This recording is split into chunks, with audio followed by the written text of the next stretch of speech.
This is Togo, West Africa, where people live in poverty Americans can't even imagine. The life expectancy here is only 60 years and diseases are very prevalent. But the people of Togo are also very hardworking, and with the right amount of education, they have the ability to change the way they live. That's why the Ole Miss Engineers Without Borders team is here to build a school for the people of the Hedome village. I'm Sudu Upadhyay, and I'm here to tell you their story, along with the story of the Togolese people. Lie, lie, it'll lie. Lie, lie, it'll lie. Lie, lie, it'll lie. Lie, lie, it'll lie. Lie, lie, it'll lie. Lie, lie, it'll lie. Mama doodle, it'll lie. Mama doodle, it'll lie. Mi wa de question la ten yelo la don ko bara na mawulo alo la don ko nwe na mawu. Yeah, we can say anything about God, and nice thing about God, but if we don't live according to what we telling people God is, they're not going to know God, or they will wrongly know God. Lie, lie, it'll lie. Lie, lie, it'll lie. Lie, lie, it'll lie. Lie, lie, it'll lie. Lie, lie, it'll lie. Lie, lie, it'll lie. Mama doodle, it'll lie. Mama doodle, it'll lie. Folks, indeed, that is a good news. That is good news. That shows that God has vision. The story of the Ole Miss EWB team starts with this man, Koku Loko. Born in Togo and educated in America, he went back to his native land to preach the gospel and help his people. Koku is many things: a minister, the head of a non-governmental organization, and a tireless advocate for his people. But to those that know him well, he's a dynamo. Many Togolese had a dream to be able to come to the United States and study and have a more formal education. He was one of those who actually did get to come after his, secondary school, there in Togo. So he came to Tennessee Temple and did his undergraduate work. And then he and his family, growing family at the time, moved to New Orleans to attend theological seminary. And that's where I think probably the majority of his current relationships, really began. And one of the people he met was Brother Gary Richardson, now the pastor at North Oxford Baptist Church. It's been 20 years ago that we met. I was a pastor in a church in the city of New Orleans and had been in seminary there for a few years. I'd finished, but I'd stayed on for another year and a half or so. In that time, Koku had come to the seminary in New Orleans and came to our church. We didn't have a vehicle, so a friend of us offered to take us to their church. So when we got there, we were well received. The hospitality was great. He never wavered on his desire to go back to Togo and to help his people. That's what he'd always wanted to do. And we think it was in God's providence that he came and that he was able to meet us and that we were able to begin to help him to see that happened. But he has an amazing love for the people of Togo. Through the years, many teams from North Oxford Baptist went on missions to Togo. Among the first people who supported these missions were Carolyn and Jim Reeves. Jim went on missions to Togo 3 times. Their daughter Marnie Kendricks, who's assistant dean of the School of Engineering, joined her father on one of the trips. That's how the relationship with Ole Miss was born. When Engineers Without Borders was looking for a project, Togo emerged as a logical choice. The reason we decided on Togo is because with Togo we had the strongest relationship. We already knew somebody there very well who could serve as our intermediate and our guide once we traveled there. But deciding on a country is one thing. Deciding how to help that country is the hard part. So Ole Miss EWB took its first trip to Togo in 2012 with lots of options, but little time to make a decision. Koku was there to guide them, but he couldn't make the decision for them. Roads are poor, and it can take hours to go just a few miles. That's why the team spent a majority of their time planning in a van. Let's look at the scenarios here. If we all go to Benin tomorrow, what do we need to do today, this afternoon, and what do we need to do Saturday? So that by the time we leave Togo, we have an agreement on what the project is going to be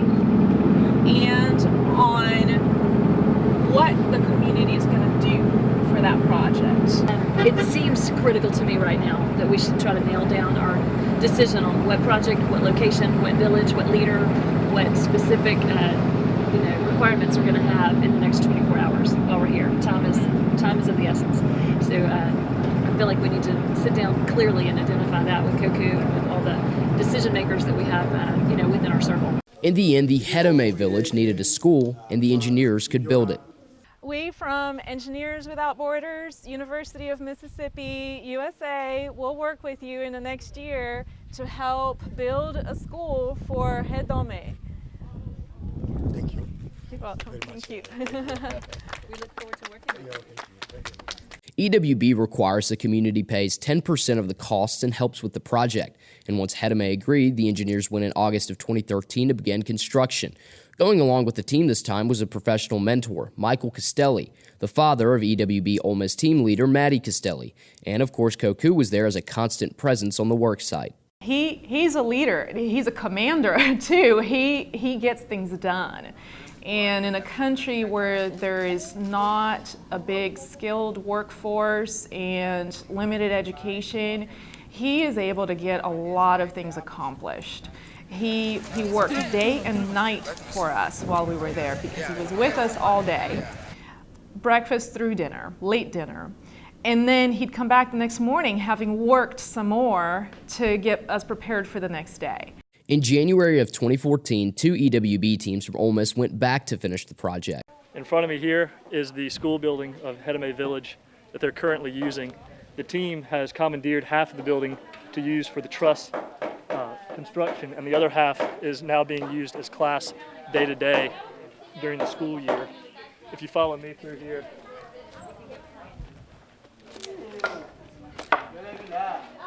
members of Team A are currently constructing trusses that will comprise the roof of the building, and the chalkboard has our to-do list and team meetings take place.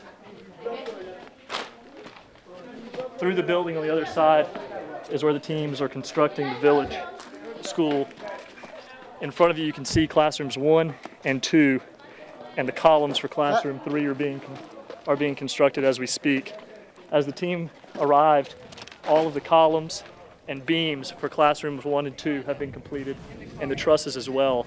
All that is remaining is to fill in the columns for the 3rd classroom and pour the beams and attach the roof, and we'll have 3 functional classrooms.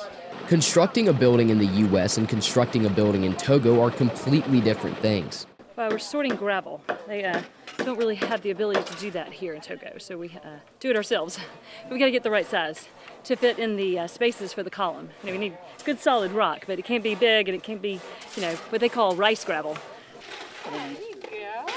Oh, yeah, I'm done.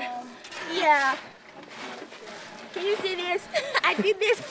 Oh my God. I feel like I worked the whole day. One down, about 100 more to go. We have to cut 2x4s to height of the column so we can hang our beam forms on top of it. So we have to measure to the slab where it's going to sit, and then we have to put our beam forms on top of it. Oh, I see. It's about 115. Oh, okay. I moved the scaffolding into the 2nd classroom, just the legs. I still got to move the braces. Yeah, well, that's the easy part, though. It sure is. We've got plenty of time to do it. And should we assemble that today or tomorrow? Well, whatever we can do today, I wouldn't put off till tomorrow. Don't you think? I agree. Because there'll be something to do tomorrow. For sure, bright and early. Trying to fill these columns all the way up, and they're doing the beams first, so it's kind of hard. We got all that rebar sticking down in there, and you're trying to dodge that, and you got rocks that are like 1 inch thick, and so they're kind of rushing and struggling all at the same time. So, how do I feel? How do we feel? I feel like this is not what I'm cut out for right now. The work in the sweltering heat allowed the engineers to really get to know themselves, and Ole Miss football player Ontario Barry found out he's not as tough as he previously thought. I contracted a rash my first day. Okay. Put a Band-Aid on top. You put a Band-Aid on that. I'm just gonna sweat. You don't want? Okay. Should I put one on? I mean, no, it's okay. We'll just I'm just gonna rub it off. Okay, you want a Band-Aid? Yes, I want a Band-Aid. When spirits are low, Koku is there to keep the engineers motivated. He has to, because time is of the essence. Just a few yards away, students are trying to learn in a mud hut, which is dark, uncomfortable, and dangerous. This is a huge thing that has happened to this village. And this building will be here for many years and for generations to come. So it's not like this. This is even risky. You know, sometimes this can fall flat on the children. So this is great. Today is a very important day for the EWB team because cranes are very hard to come by in this village. That's why they're using the crane to put up the roofing, which is also another part of their project they have to complete before returning back to the States. Today we have the truck from the phosphate plant with the crane attached to it, which is going to make lifting these trusses onto the beams a lot more safe and easy for the team today. Finding equipment is not the only obstacle the engineers face. The people working on the school speak 3 different languages, English, French, and Ewe. Miscommunication is very common and often results in frustration on both sides. But in the end, both sides agree they have one goal, to provide a better future for the children of Hedome. Children like these learn about math and science, but also the history of their continent, which throughout history has been controlled by other people. That's why the teachers see education as the single most important element in democracy.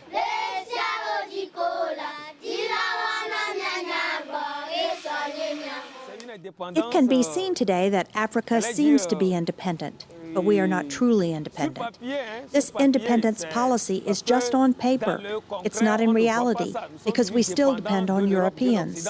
Yes, schools like this are a way that we can help the educated to be free and open to the world. And this is a way we can reach the independence that I talk about. Now, there's no doubt that the efforts to build Hedome have a Christian component. Many of the villagers speak about their faith, and their school day begins with a prayer, along with a flag ceremony in which the villagers ask God to help them build Togo.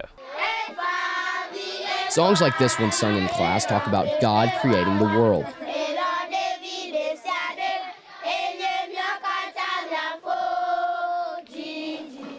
I can't wait for church on Sunday. That is gonna be so much fun. Oh, with the little kid there? Yeah, we're gonna sing them a song. In what? We're gonna sing Amazing Grace in English.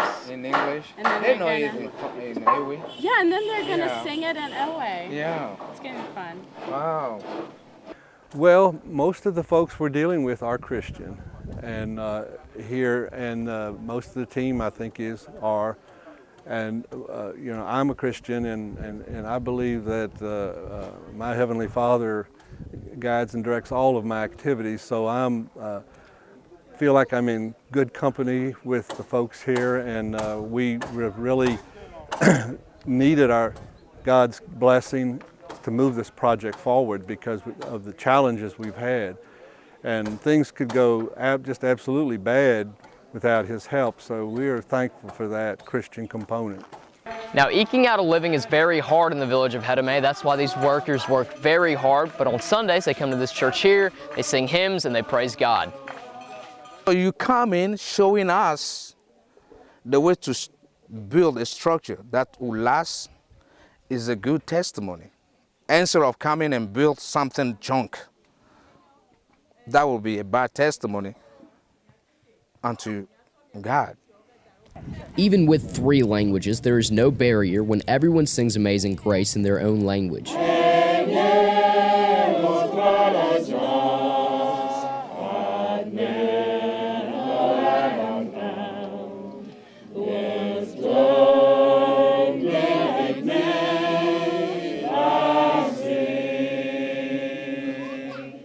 Working all day can take a toll. That's why the engineers decided to organize a soccer game with the villagers to blow off some steam. It's about to be an intense soccer match. We got the older kids, EWB team on one side, got the little kids lining the other side, and it's about to be a really intense match. I hope we pull out ahead. Yeah, I'm a great soccer player. I played when I was 3 and I beat everyone. Okay, yeah. I'm gonna cheer the heck out of this half. That's what I'm gonna do, and I'm gonna be good at it. Because that's all she can do. Ready! Their Togolese teammates even learn a new cheer. Damn right! Honey, Johnny, got your money. Who the hell are we? Hey, flim, flam, blim, blim. Oh, Miss My Damn.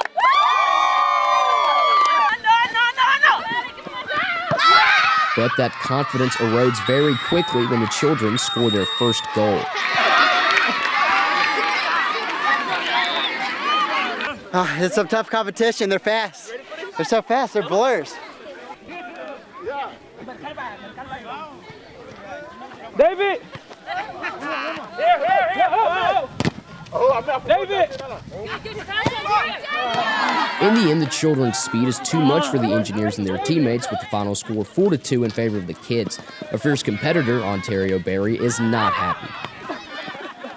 No comment. Get the camera on my face. No comment.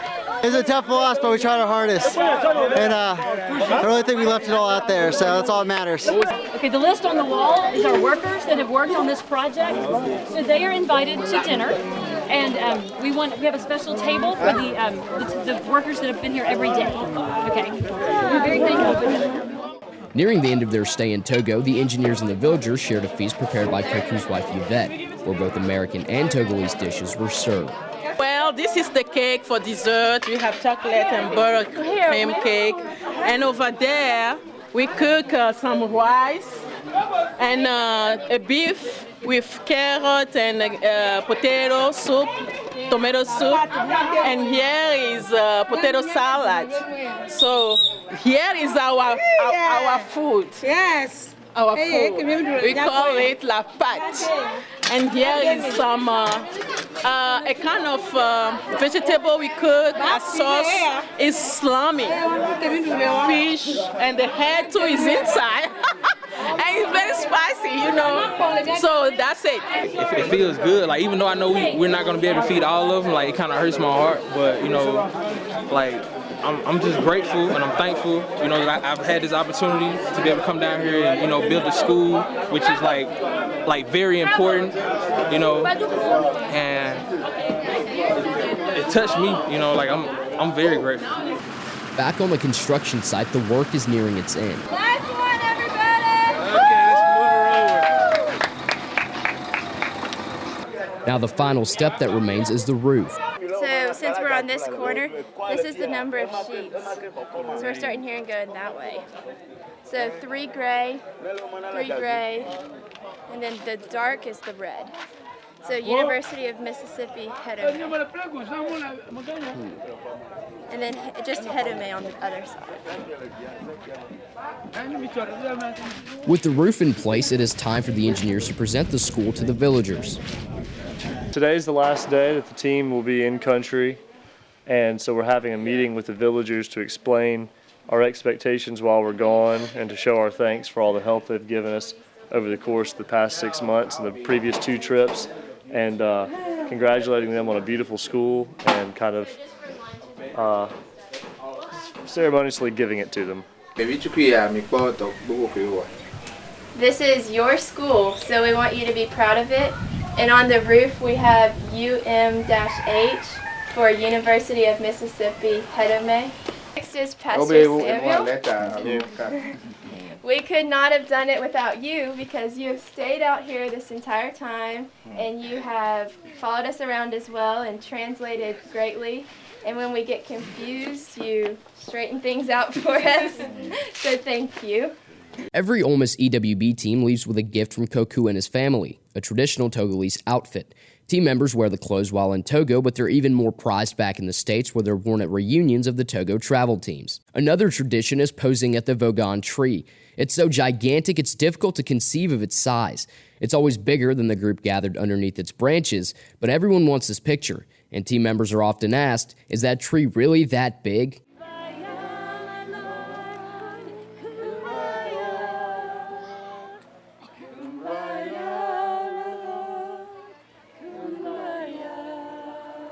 In August of 2014, another Ole Miss EWB team traveled to Togo to look into building a water well to serve a hospital that has been Koku's dream for years.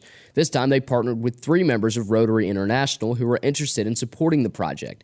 But the team also got a chance to visit the Hedome school to see how their work was being used. They were overjoyed. It was great to see, just the classroom in use. I'm really glad that we got to see that. And I mean, yeah, just that they have all the desks set up, the kids are in there, they're using it. It was a good thing to see.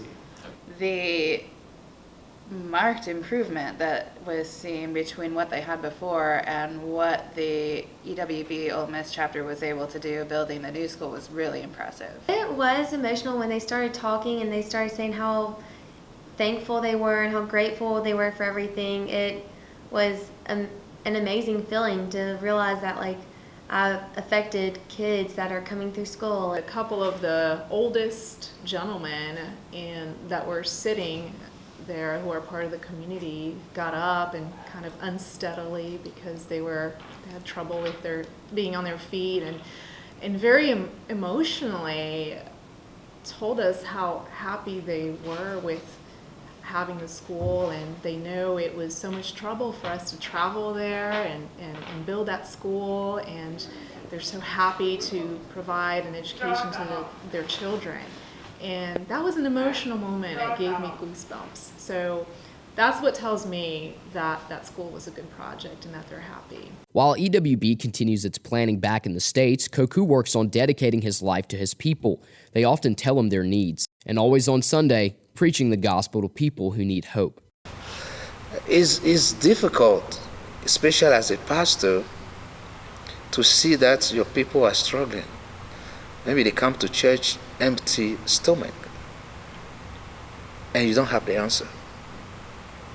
You promise them, but it's not happening, even though God is faithful to keep them alive. That is a testimony. I can say I don't know how they live, but they're alive. And so he created the heavens and the earth.